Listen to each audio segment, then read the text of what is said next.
Hello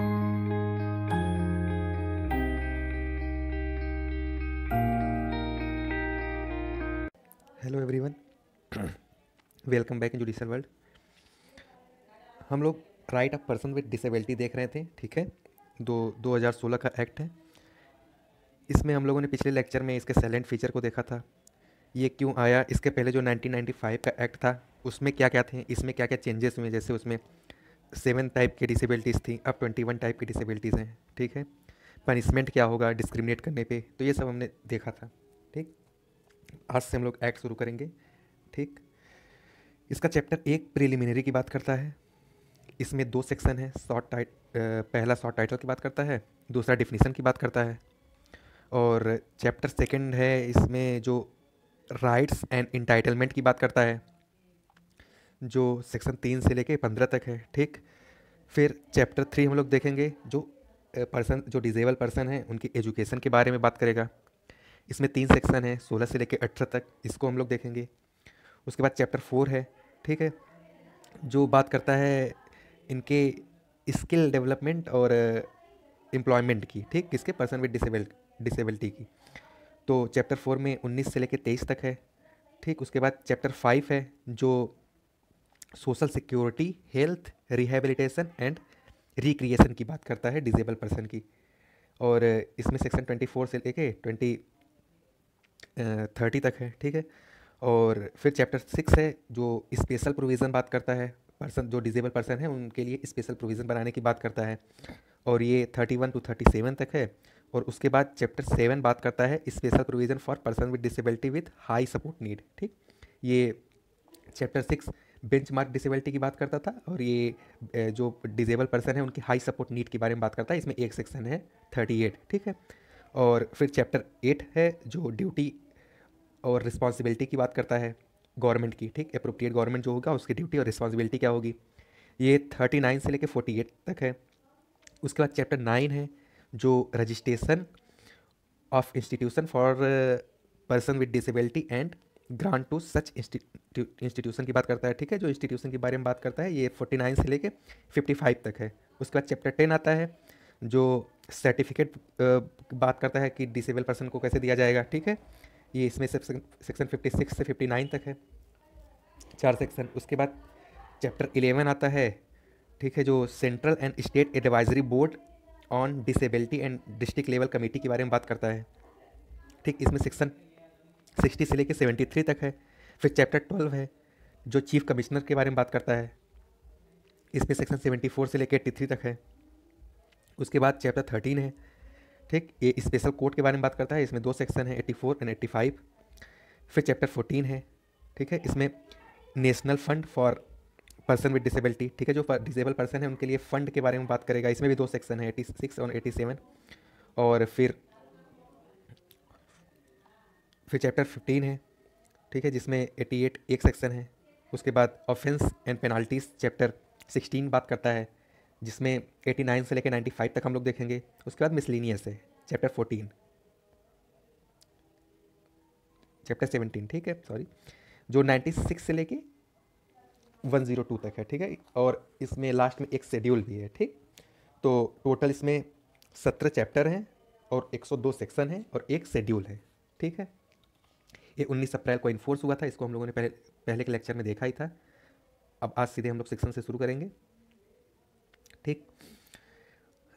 इसका chapter 1 preliminary की बात करता है, जिसका सेक्शन 1 कहता है शॉर्ट टाइटल एंड कमिटमेंट की बात करता है, ठीक है। जैसे सभी एक्ट में होते हैं वैसे इसमें भी है। इसका सब सेक्शन 1 कहता है, दिस एक्ट में be called the right of person with disabilities act, ठीक है। ये right of person with disability act कहा जाएगा। और इसका सब सेक्शन 2 बात करता है, it shall come into force on such date as the central government may by notification in the official gazette appoint, ठीक है। तो अब ये इन्फोर्स हो चुका है, मतलब 19 अप्रैल 2017 को इन्फोर्स हो चुका था। सेंट्रल गवर्नमेंट इसको इन्फोर्स करती है। सब सेक्शन 2 यही बात करता है। अब अगर हम लोग सेक्शन 2 को देखें तो वो डिफिनीशन क्लॉज की बात करता है, ठीक। इसमें काफ़ी सारे डिफिनीशन हैं, तो एक बार हम लोग गो थ्रू हो लेंगे सब डिफिनीशन से। वैसे सब इंपॉर्टेंट तो नहीं है, लेकिन अभी प्री में आएगा तो आपको याद रहना चाहिए कि कौन सा डिफिनीशन किस क्लॉज में दिया गया है, ठीक है। तो इसका सब क्लॉज ए बात करता है अपीलेंट अथॉरिटी की, ठीक है। अपीलेंट अथॉरिटी कौन होगा, ये कहता है means an authority notify under subsection 3 of section 14 और सबसेक्शन 1 ऑफ सेक्शन 15(3) और designated under subsection 1 of section 59 as the case may be. ठीक, ये कहता है अपीलेंट अथॉरिटी वही होगा जो सेक्शन 14 के सबसेक्शन 3 में डिफाइन है, या सेक्शन 53 के सबसेक्शन 1 में डिफाइन है, और या जो सबसेक्शन 1 के सेक्शन 59 में डिफाइन है। ठीक, तो वो अपीलेंट अथॉरिटी होगा। तो जब हम लोग आगे सेक्शन देखेंगे तो देखेंगे कि वो अब क्या डिफाइन करता है। ठीक है, तो क्लॉज ए इतना ही बताता है। और क्लॉज बी की अगर हम लोग बात करें तो यह बात करता है एप्रोप्रिएट गवर्नमेंट। ठीक है, एप्रोप्रिएट गवर्नमेंट कौन होगा? तो इसका सब क्लॉज 1 कहता है एप्रोप्रिएट गवर्नमेंट मीन्स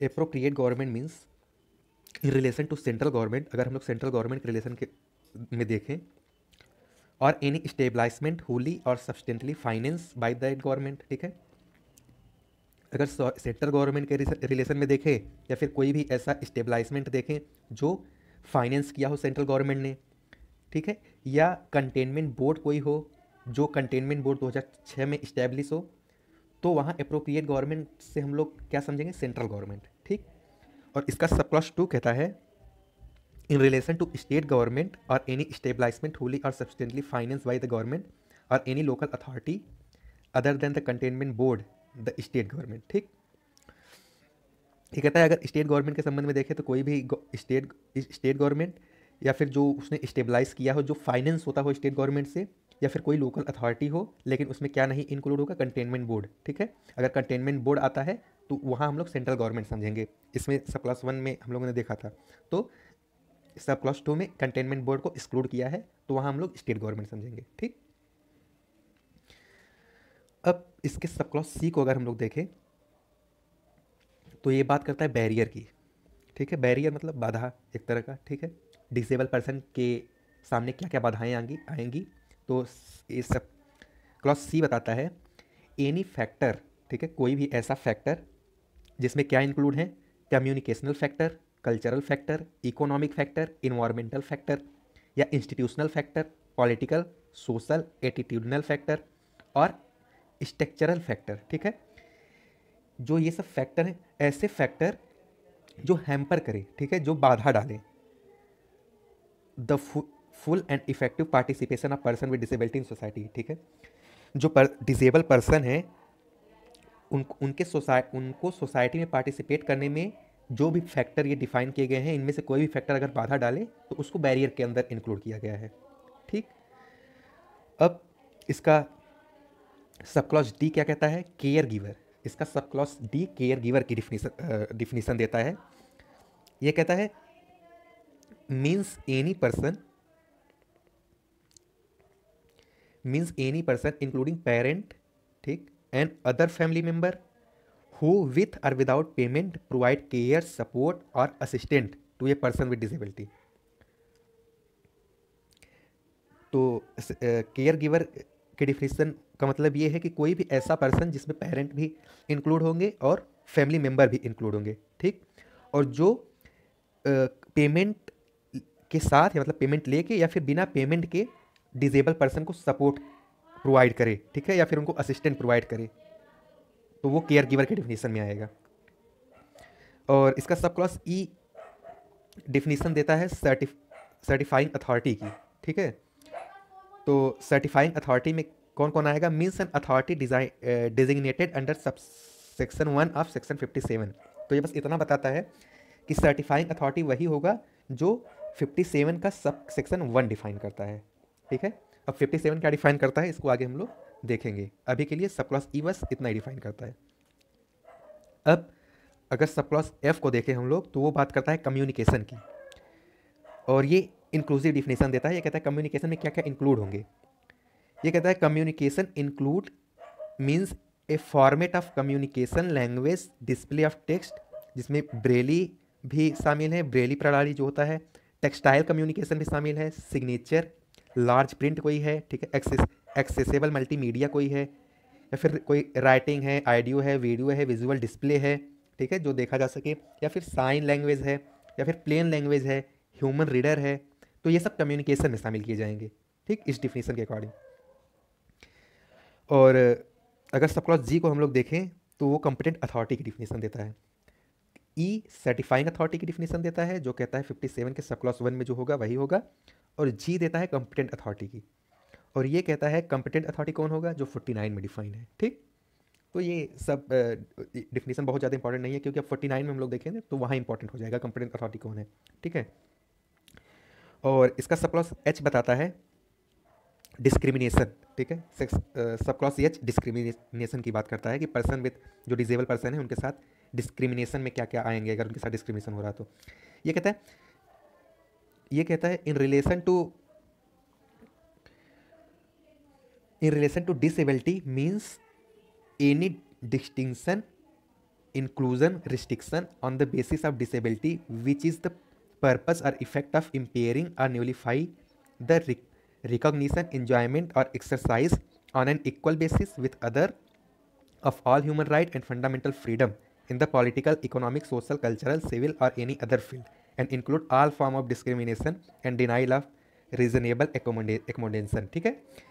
तो ये कहता है डिस्क्रिमिनेशन में बेसिकली क्या क्या आएंगे, कोई भी ऐसा डिस्टिंक्शन, मतलब कोई भी ऐसा भेदभाव, या फिर कोई भी ऐसा इंक्लूजन, बहिष्कार, ठीक है, या फिर कोई भी रिस्ट्रिक्शन जो पर्सन विद डिसेबल के साथ हो रहा हो और उससे इफेक्ट क्या आ रहा हो, वो उनके रिकॉग्निशन को न्यूलिफाई कर दे रहा हो, शून्य कर दे रहा हो, ठीक है, या फिर उनके इंजॉयमेंट में बाधा डाल रहा हो, और या फिर वो जैसे सभी ह्यूमन बीइंग जो होते हैं वो अपने ह्यूमन राइट को एंजॉय कर पा रहे हो, जो पॉलिटिकल, इकोनॉमिक, सोशल, कल्चरल या सिविल या फिर अदर कोई भी और फंडामेंटल राइट हो, ह्यूमन राइट हो, तो उसमें अगर बाधा डाल रहा हो तो वो डिस्क्रिमिनेशन के अंडर आएगा, ठीक है।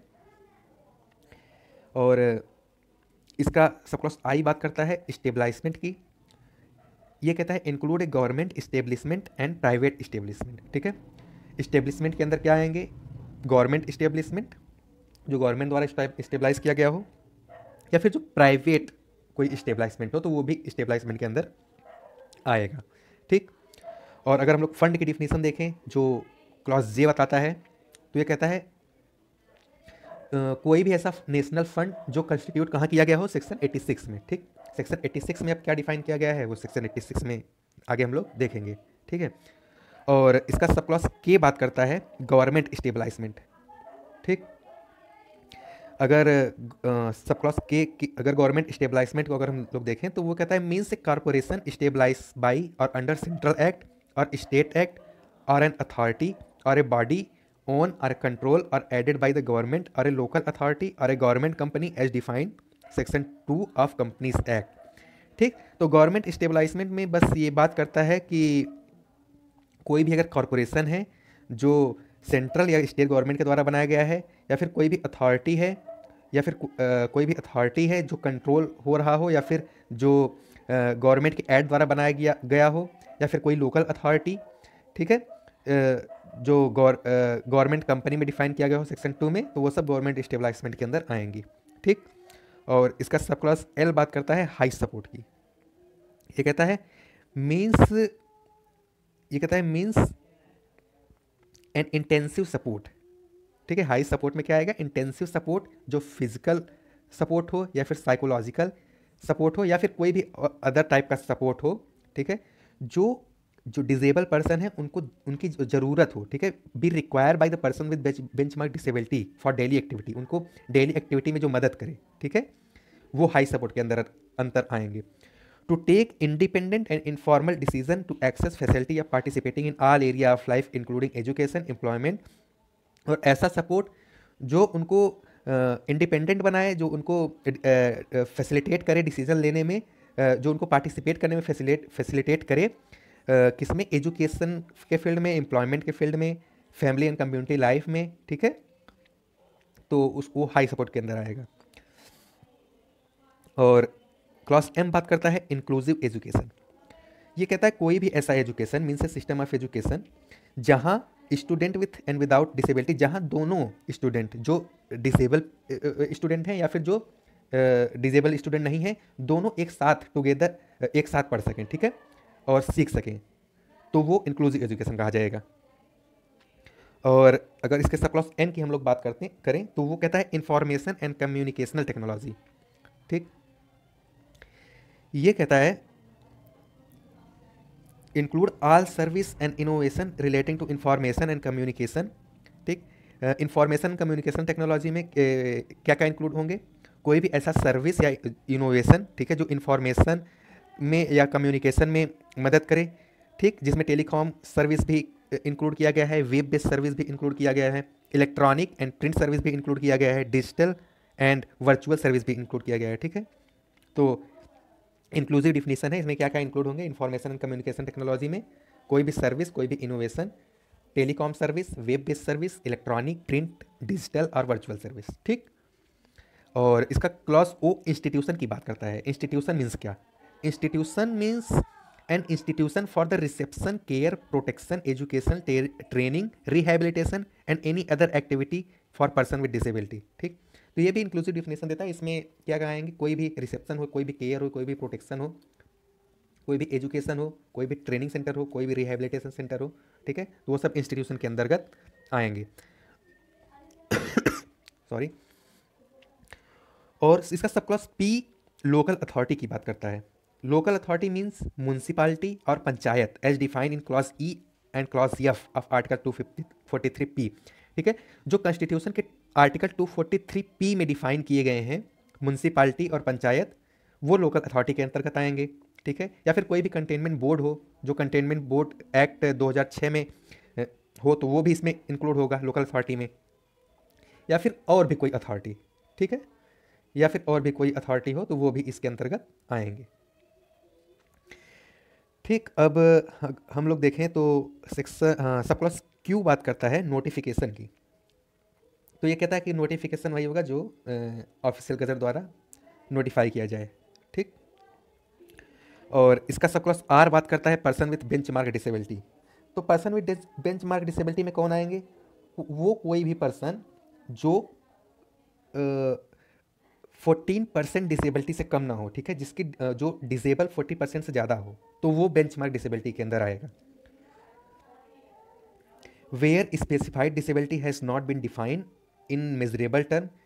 ठीक है, जहाँ जो स्पेसिफाइड डिसेबिलिटी है वो डिफाइन नहीं की जा सकती हो मेजरेबल टर्म में, या फिर कोई भी ऐसी डिसेबिलिटी जो डिफाइन की जा सकती हो मेजरेबल टर्म में। ठीक है, तो वो बेंचमार्क डिसेबिलिटी के अंतर्गत आएंगे। जो 40% से ज़्यादा के डिसेबल हो तो वो बेंचमार्क डिसेबिलिटी के अंदर इंक्लूड किए जाएंगे। ठीक है, तो और ये सब क्लॉज आर इंपॉर्टेंट है। ठीक है, बेंचमार्क डिसेबिलिटी की डिफिनेशन देता है। और एस भी इंपॉर्टेंट है, जो पर्सन विद डिसेबिलिटी की बात करता है। ये कहता है means a person with long term physical, mental, intellectual और सेंसरी इम्पेयरमेंट। ठीक है, जो लॉन्ग टर्म के लिए फिजिकल या फिर मेंटली या फिर इंटेलेक्चुअली, ठीक है, डिसेबल हो, और वो डिसेबिलिटी इंटरेक्स बैरियर लाए, बाधा लाए इंटरेक्शन में। ठीक है, हिंड्रेंस लाए इफेक्टिव पार्टिसिपेशन में सोसाइटी के। ठीक है, तो वो पर्सन विद डिसेबिलिटी के अंदर आएंगे। ठीक है, कोई भी ऐसा डिसेबिलिटी जो लॉन्ग टर्म के लिए हो, जो फिजिकल, मेंटल, इंटेलेक्चुअल कोई भी टाइप का हो सकता है। ठीक है, जो उनके पार्टिसिपेशन में सोसाइटी में, ठीक है, जो सोसाइटी में उनके पार्टिसिपेशन में बाधा लाए, तो वो आएंगे पर्सन विद डिसेबिलिटी के अंतर्गत। ठीक है,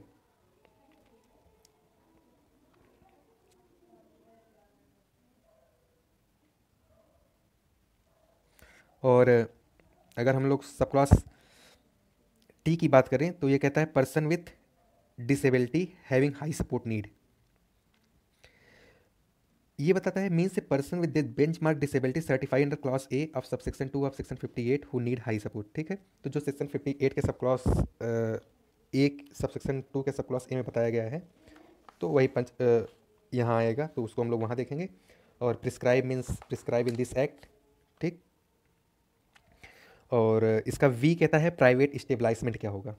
ठीक, तो अगर इसके डिफिनेशन को हम लोग देखें तो ये कहता है एनी कंपनी प्राइवेट स्टेबलाइजमेंट में क्या आएंगी? कंपनी, फर्म, कोऑपरेटिव और other society, association, trust, agency, institution, organisation, union, factory. ठीक, जो अप्रोप्रिएट गवर्नमेंट नोटिफिकेशन में बताए वो सब प्राइवेट स्टेबलाइजमेंट में आएंगी। ठीक है, और इसका सब क्लॉज डब्ल्यू बात करता है पब्लिक बिल्डिंग। पब्लिक बिल्डिंग क्या होगा, मीन्स गवर्नमेंट और प्राइवेट बिल्डिंग, ठीक है। पब्लिक बिल्डिंग क्या होगा, मीन्स कोई भी गवर्नमेंट या प्राइवेट बिल्डिंग जो यूज किया जा रहा हो या जिसका एक्सेस हो रहा हो पब्लिक के द्वारा, ठीक है। और इसमें क्या क्या इंक्लूड होंगे, include A building use for education और वोकेशनल पर्पस, ठीक है। और वो भी बिल्डिंग इसमें इंक्लूड होंगे जो एजुकेशन पर्पस के लिए यूज़ किए जा रहे हों या फिर वोकेशनल पर्पस के लिए यूज़ किए जा रहे हों या फिर कोई भी वर्क प्लेस के लिए यूज़ किए जा रहे हों, ठीक है, या फिर कमर्शियल एक्टिविटी के लिए यूज़ किए जा रहे हों, पब्लिक यूटिलिटी के लिए यूज़ किए जा रहे हों, या फिर कोई धार्मिक कल्चरल, ठीक है, ये सब के लिए यूज़ किए जा रहे हों, तो वो भी मेडिकल के लिए सर्विस के लिए यूज़ किए जा रहे हों, ठीक है। कोई भी लॉ इन्फोर्समेंट एजेंसी है तो वो सब भी इसमें पब्लिक बिल्डिंग में इंक्लूड किए जाएंगे, ठीक। और इसका एक्स बताता है पब्लिक फैसिलिटी एंड सर्विस क्या होगा, ठीक है। तो ये कहता है include all form of delivery of service to the public at large including housing, educational and vocational training, employment and career advancement, shopping और मार्केटिंग, रिलीजियस कल्चर, ठीक है। तो ये सब भी वही चीज़ इंक्लूड करता है जो हम लोगों ने अभी ऊपर देखा, ठीक है। तो ज़्यादा कुछ इंपॉर्टेंट नहीं है। और रीजनेबल एकोमोडेशन की बात करता है सब क्लॉज वाई, ठीक है। ये कहता है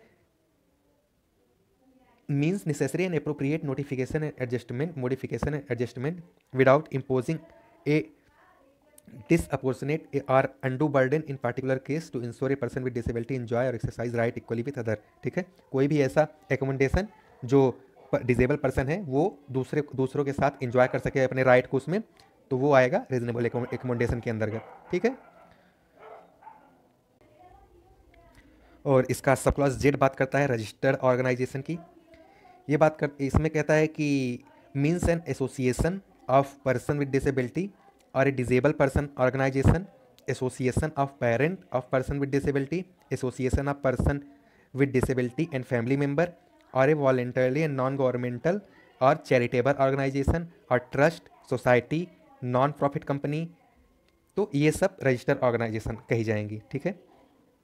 कोई भी ऐसा एसोसिएशन हो जो डिजेबल पर्सन के बारे में बात कर रहा हो, ठीक है, या फिर कोई भी डिजेबल पर्सन ऑर्गेनाइजेशन हो या फिर कोई एसोसिएशन हो जो डिजेबल पर्सन के बारे में बात कर रहा हो, ठीक है, association of person with disability and family member के बारे में उनकी बात कर रहा हो, ठीक, या फिर कोई भी नॉन गवर्नमेंटल या चैरिटेबल ऑर्गेनाइजेशन हो या कोई ट्रस्ट हो, सोसाइटी हो, नॉन प्रॉफिटेबल कंपनी हो जो डिजेबल पर्सन के वेलफेयर के लिए काम कर रहा हो और इस एक्ट में रजिस्टर हो बाय पार्लियामेंट, वो रजिस्टर ऑर्गेनाइजेशन के अंतर्गत आएगा, ठीक।